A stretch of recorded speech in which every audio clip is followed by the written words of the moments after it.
Once you are awake, it is almost impossible to fall back to sleep again.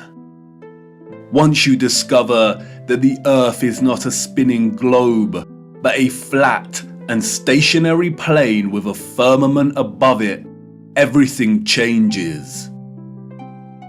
The trusted voices and satanic scientific priests who once shaped our reality and understanding of the world are no longer reliable. Our first-hand experience of the Earth as a stationary realm is at odds with their fabricated narrative of space and spinning planets.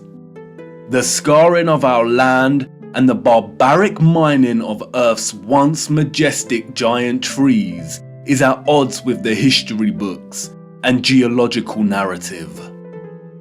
And the awake are left wondering, what on earth happened? If they've lied about the Earth, space, and the destruction of our flat realm, then how can we trust the official, mainstream historical narrative?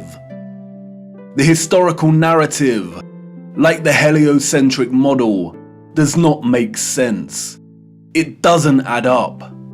And all it takes is a closer examination, and their lies, which have governed our understanding of history and the world since our birth, begin to fall apart. Let's stir the mind with a few contemplations.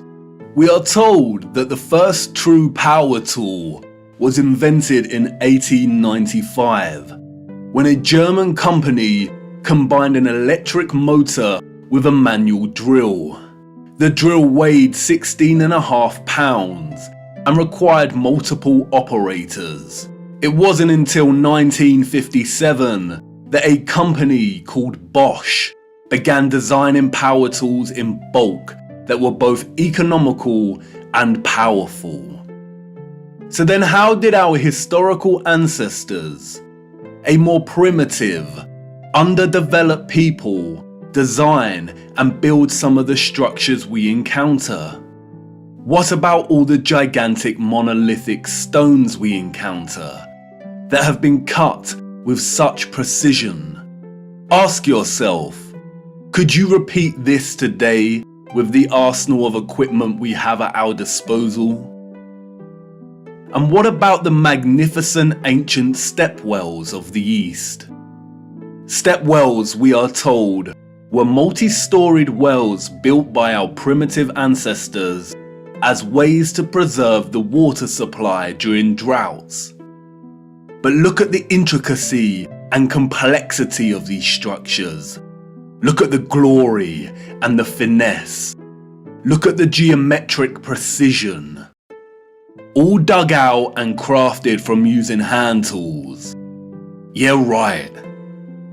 What about the gigantic canal networks we find all over the world? The Erie Canal in America was allegedly built between 1817 and 1825. There were no civil engineers in America at this time.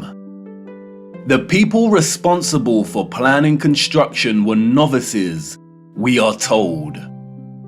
The canal is 12 meters wide and 4 meters deep. The Erie Canal spans 363 miles. But this was not just a case of digging each day for the Irish immigrants and their oxen companions.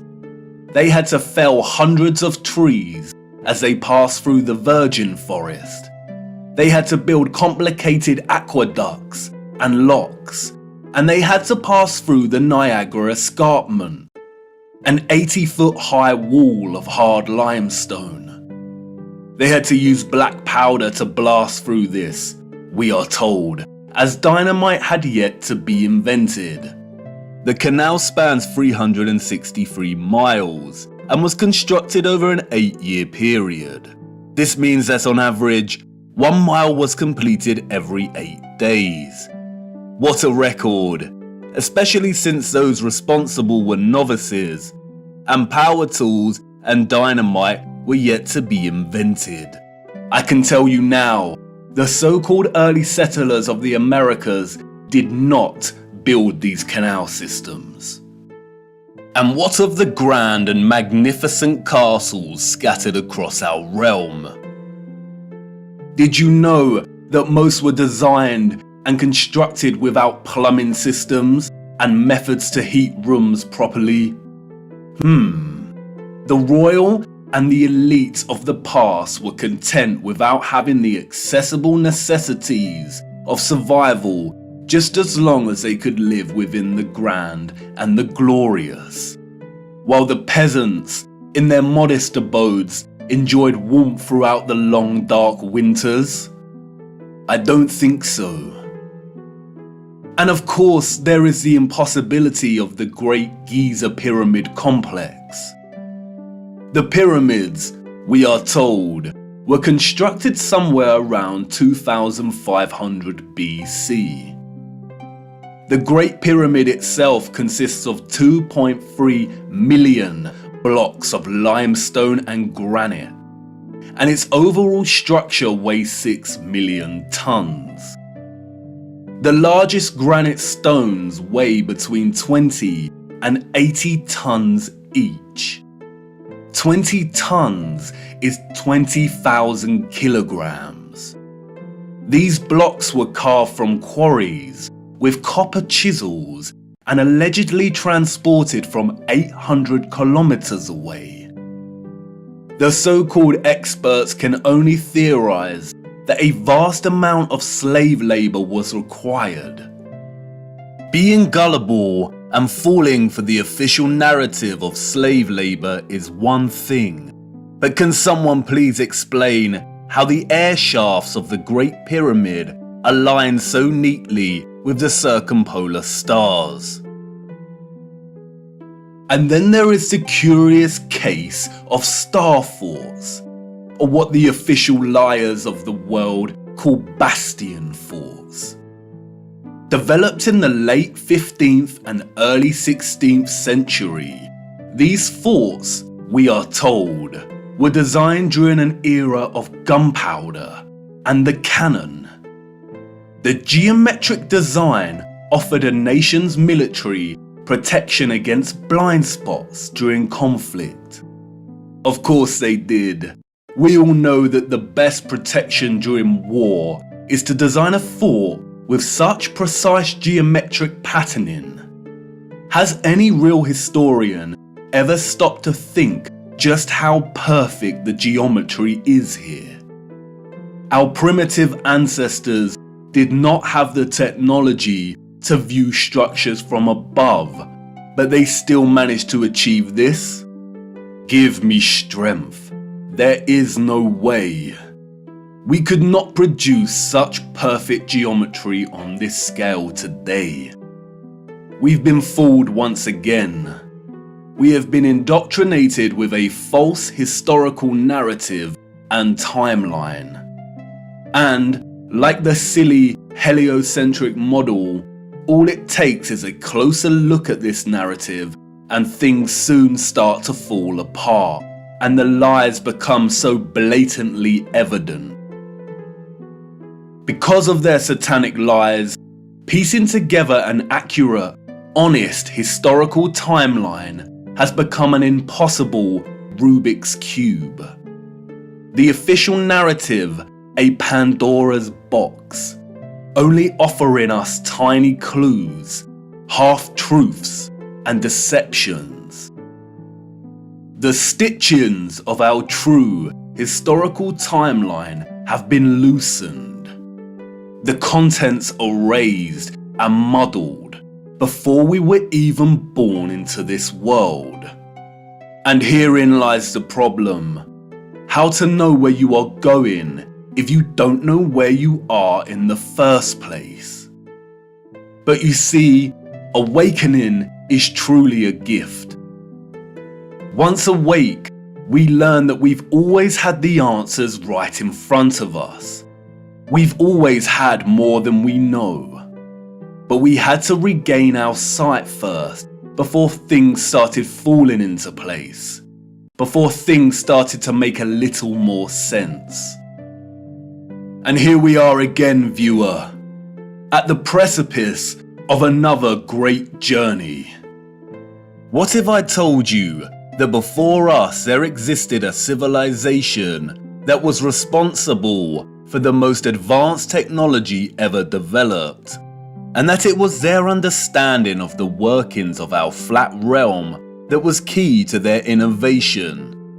And what if I told you that it is highly likely that our true history as a people only begun just over 200 years ago? Would you think of me as mad once again? Do I sound as preposterous as when I first told you that the earth is flat? Perhaps, and that's why I need to show you. What I hope to show you is one of the greatest cover-ups of all time. It is on par with the heliocentric lie in its enormity and the impact it has upon humanity.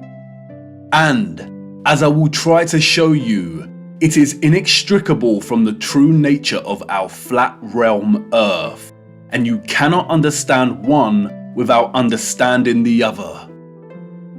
We cannot waste time, for we must journey in search of lost time.